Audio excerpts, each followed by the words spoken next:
magpag-fine art. Sabi niya, he did not supported by our grandfather, so Oo. hindi siya ni sinuportahan ng aming mga lolo. So,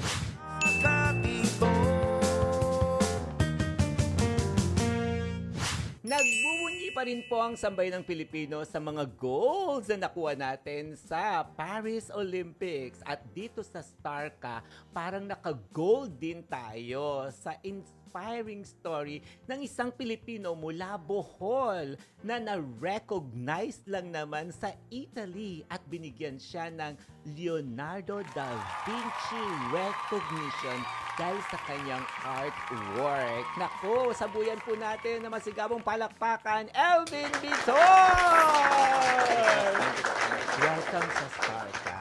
thank you po. Thank you po sa opportunity here in Starka po. Nako, the world deserves to hear your story kasi hindi lahat nakapanood nun o nakapunta sa Milan, Yes. Italy para makapalakpak sana kami nung nire-recognize kang isang Pilipino dahil sa kanyang ginawang artwork. Ay, Leonardo da Vinci.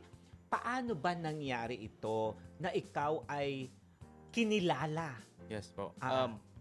Yes, during that time, the curator nag-message sa akin, Mhm. and then I responded, and then I send the bodies of work, yung mga ginawa ko na series of paintings, sinend ko sa curator, and then after few days, nag-respond sila na I'm able to represent or to come in Milan. So at that time po, talagang masaya ako kasi merong spotlight pala sa mga Filipino sa international. So pwede pala siya for international audience. So that time po, talagang masaya ako kasi given a chance na merong opportunity na gano'n.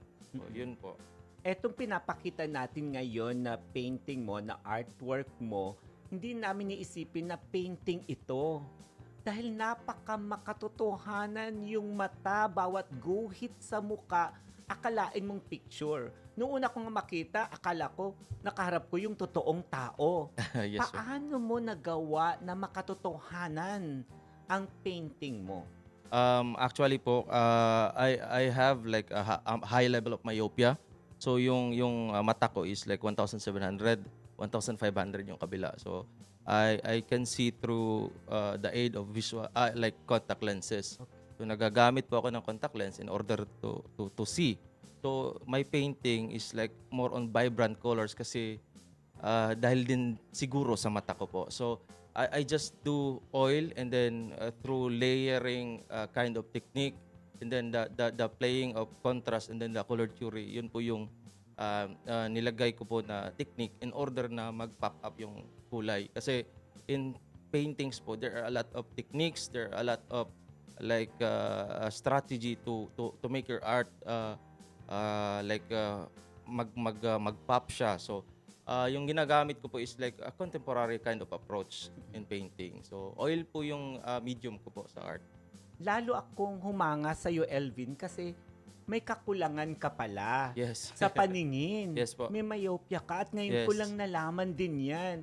Pero yung kakulangan na yon, kinukumpleto mo Yes. sa pamagitan ng painting mo. Yes. Na kung titingnan mo, mas malinaw pa yung pinaint mo. Kung tatanggalin ko ang Yes. salamin ko, hindi ko makikita ng tama yon. Ganon din sa paningin mo. Di ba? Yes, yes. Buhay na buhay na buhay. Thank you Is po. this a God-given talent or pinag-aralan mo ito o nasa pamilya nyo na nada-drive through ba yung talent na yan? Magda-drive through ako niyan. Gusto ko, Oo. order ako dalawa. Oo. Tawag nito, during my childhood years, Mm-mm. yung father ko is an educator. So nagdo-drawing siya ng mga visual aid. And then nung tinitingnan ko yung mga gawa niya, para ding nagugustuhan ko kasi may sira yung mata ko eh. So I love the colors. So sabi ko, pa, what is that kind of a job someday? And then yung sabi ng papa ko na it is like a fine arts course. So dapat mag-aaral ka ng pagpa-fine arts. So sabi ko, bakit hindi ka nag-aral? Kasi gusto mo pala mag-fine arts. Sabi niya, he did not supported by our grandfather. Oo. So hindi siya sinuportahan ng aming mga lolo. So Kasi that time parang pag sinabing artist, ano talaga struggling and then a lot of journeys na ano. So kaya sabi niya ano, hindi siya nag-aral. And then that time even in elementary years, nilagay ko talaga sa yearbook na I wanted to become an artist. In my high school years, I really tried to put na I want to become a professional artist. So I must study fine arts. So nung pagpunta ko ng university, gusto ko talaga mag-aral ng fine arts kaso hindi masuportahan ng family ko kasi yung parents ko are like they full time in the church. So nag-stop yung papa ko sa pagiging teacher. So wala kaming ano, we are not well off. So yun, that time sabi ko kailangan ko talagang maano ko yung aking passion sa art kasi yung pinag-aaralan ko una is drafting. So more on lines. And then you cannot express your emotion, you cannot express your creativity. So I wanted to pursue fine arts. So yung ginawa ko is nagtrabaho ko sa souvenir shop. And then nag-working student sa school in order to support my tuition fee. And then I also involved in some organization that has the sponsorship in schooling. So yun po yung ginawa ko in my college days. And then that time parati kong dinodrawing yung mga classmate ko. Sabi ko, bro, drawing ko yung girlfriend mo. And then they gave me 300 pesos. So imagine, so inipon ko yun and then I buy materials na magaganda. So yun, and then hanggang tumaas yung presyo ko. And then in that way, nag-survive ako sa art kahit nasa Bohol ako. Truly inspiring. Kita mo na naman, another kakulangan na naman sa buhay mo. Yes. You could not afford to go to school para Yes. makakuha ng formal education sa fine arts. Nag-side hustles ka, ang dami mong ginawa so you can provide Yes. para sa iyong education. But God really provides. Yeah, no? yeah. Ganon yung nangyari sa'yo. At nakaka-inspire yan sa mga Filipinos worldwide na nanonood sa atin ngayon. Thank you po. Diba? Nakakatuwa. At eto na ang iyong premyo. After all those struggles, an international recognition. Kaya proud na proud sa iyo ang Thank you buong po. Philippines. Thank you po. Anong pakiramdam nung nandoon ka na sa Italy, tapos Leonardo da Vinci Yes. Award, parang Juan Luna levels ka na noon, di ba? Sila Juan Luna ba nabigyan ng ganyan? Di ko po alam. Di Di ko ba? po alam. Parang meron din, parang third yata, parang ganyan.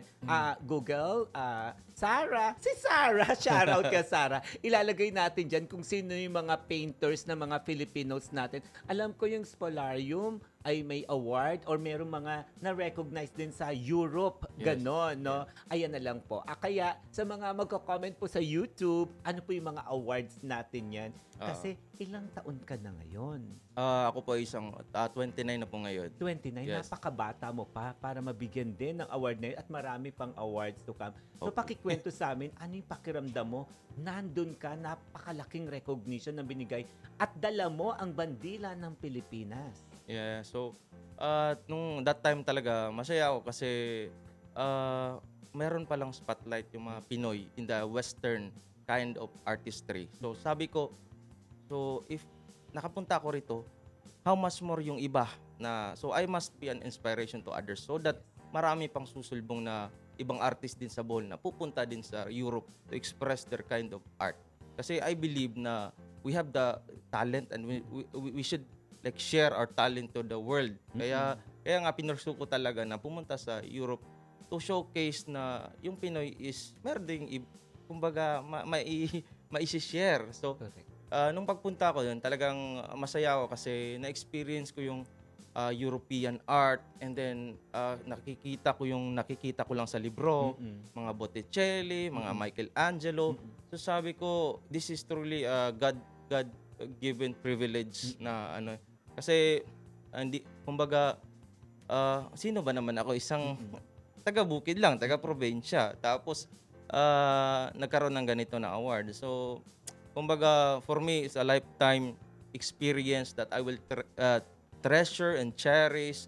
So when I went to Europe, talagang nakita ko yung obra ng mga gagaling na mga artista. Sabi ko, parang hindi na to nag-asawa eh. Oo. So nung tumungtong talaga ako sa stage, I really expresses that I am a Boholano, I am a Filipino, that I am really proud that to involve my identity as a Boholano in a contemporary approach of style of painting. So sabi ko na we should promote our identity kasi in every countries na pupuntahan ko, nakita ko talaga yung identity nila as during pre-colonial or way back time. So in Bohol, there's a rich culture in Bohol because doon nagsimula, nag-flourish yung colonization eh.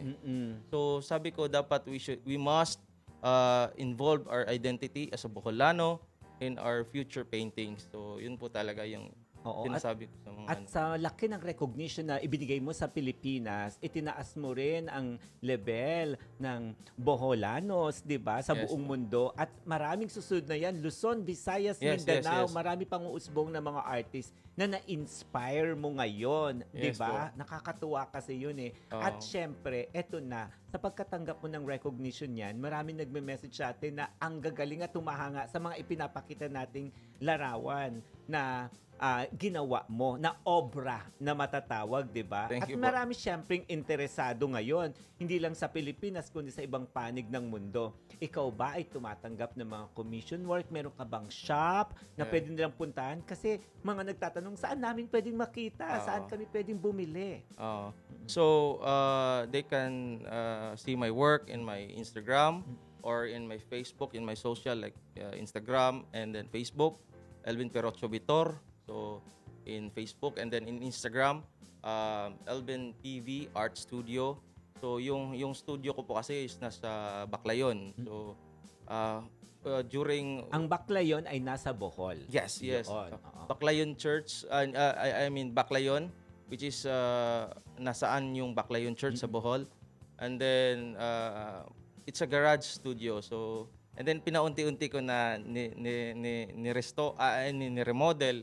So ngayon naman is andun yung mga painting ko, and then for now medyo nagsuslow pace muna tayo in accepting commission works kasi pero tumatanggap ako ng commission kasi I am like preparing for another exhibit, and then there's an invitation for me in India next year, and then ngayon na year there's a book launching that will be held in Kuala Lumpur, so hopefully makapunta din, and then kaya kumbaga nag-aano muna ako sa commission works ko po. So Yes. At kagagaling mo lang ng Indonesia. Yes, Bali. So, While we're doing this po, mula po sa airport, galing Indonesia, dumiretso na po tayo agad sa interview na to. At yes. talagang nililibot mo at ipinagmamalaki at kinakalat mo pa talaga ang galing ng Pilipino, Yeah, di ba? yes. Yun. So, yun po, galing po tayo sa Indonesia. We exhibited our work in the Pacifica Museum, which is one of the biggest museum in Southeast Asia. So, in Indonesia, they really ask me na what is that kind of culture? It's like in Borneo, it's like in Java. So sabi ko, we are like related because we are have a small blood of Indonesians, Yes. and then mixture of Malay race. Malay, Indonesian, and mixture of like Japanese, Spanish, and American. So mixed together become Filipino. Yes. We're So, neighbors. Yeah. Yes. So sabi ko sa kanila, ganun pala kasi meron silang mga language na pares din sa atin. Parehas. So Correct yun. yun po, sinishare ko na kaya pala. Then they told me that we are brothers. Yes. Totoo yun. Through art, I can connect with other culture. So for me, it's a great tool to make friends and then to educate that we have also our own culture here in Bohol. Correct. Oo. The pintados, the tattooan culture, because during pre-colonial period, we like in Bohol are described that full-bodied tattoo. So talagang full-bodied tattoo yung mga tao doon way back during pre-colonial. Pero ngayon hindi na napapractice, kaya I make my work like I focus more on like showing again the tattoos, so that it will be immortalized through paintings in a contemporary approach. Very nice. Yun po. Truly inspiring. Natutuwa sa iyo ang ating mga TFC subscribers Thank you po. at Thank mga you. kababayan, kapamilya natin worldwide, di ba? But was there a time na gusto mo nang sumuko dahil dun sa mga challenges na kinaharap mo, hindi ka makapag-aral, ang mga magulang mo hindi ka matulungan, magbubukid, paano mo nalampasan ang pagsubok na yun? During when I was in school, talagang andun yung passion ko. And then, that time na meron lang akong mga struggle is yung mga tao na they are criticizing me, imposing me like a lot of ideas, and then they were not able to understand my feeling. Kasi I believe bawat artists are unique. So, they have their own ability, and then you should not like impose something na gusto mong ipagawa sa artist na kasi I believe na tayo ay like we're created different, unique. We have our own ability.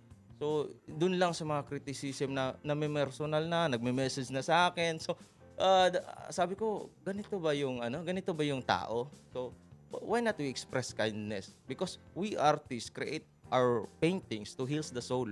So I was able to create, it's my noble thing na my contribution to the community to express kindness. Kaya ginagawa ko sa painting ko more on good vibes and then more on identity as a Boholano. Kasi I don't want to give negative thoughts when they see my painting. So kaya hopefully na kumbaga express lang natin yung humane way of kindness. Correct. Very nice. Well said. Lalo mong pinapatatag at nagtatanim ka ng inspirasyon sa mga tao na re-realize na oo nga no, 'di ba? Oo. Coming from an artist like you, 'di ba? Yes po. We are created equal man pero may different Yes. uniqueness tayo sa isa't isa. At where do you get your strength from? Bakit ganyan ka ka-inspired, ka-motivated gumawa? My inspiration comes from above, no? Because without him, I am not here. I am not joining your program, Papa Awel. So for me, because siya yung nagbigay ng gift eh. So for me, it's my responsibility to develop and then to share the goodness with my talent. Because just like giving, like nagbibigay ka ng t-shirt sa yung pamangkin, tapos yung t-shirt hindi ginagamit, di ba? So magiging sad ka in your part. Katulad din ng Diyos, no? For me, it's my because we are in a religious group eh. So it's my also strength. So maybe we have different views, but for me it's my strength as an artist. So I just express this goodness and kindness with my work. Amen. At ina-express mo yun, giving back all the glory to Him through Yes. your painting. Yes. And I heard, nag-create ka pa ng kanta to honor God, your Yeah. strength, our strength. Yeah, Ganyan. yeah. Eh baka pwede naman na naipakita na natin ang mga paintings mo sa atin. Baka naman ipakita natin yung other side ng ating Leonardo da Vinci honoree sa Milan, Italy, sa pagkanta naman niya ng kanyang original composition. Yeah. Ito po, papasampulan po tayo, the artist, the singer, the servant of God, Elvin Vitor.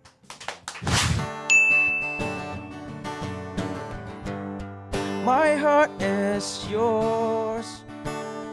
I will worship you with all my soul. I want to be with you. I will praise you forever. My heart is yours. I will worship you with all my soul. I want to be with you. I will praise you forever.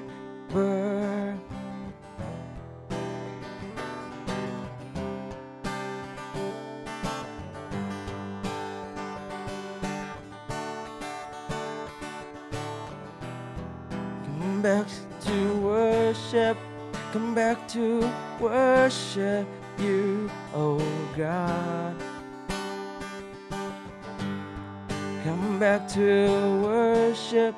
Come back to worship you, oh God. My heart is yours. I will worship you with all my soul. I want to be with you. I will praise you forever.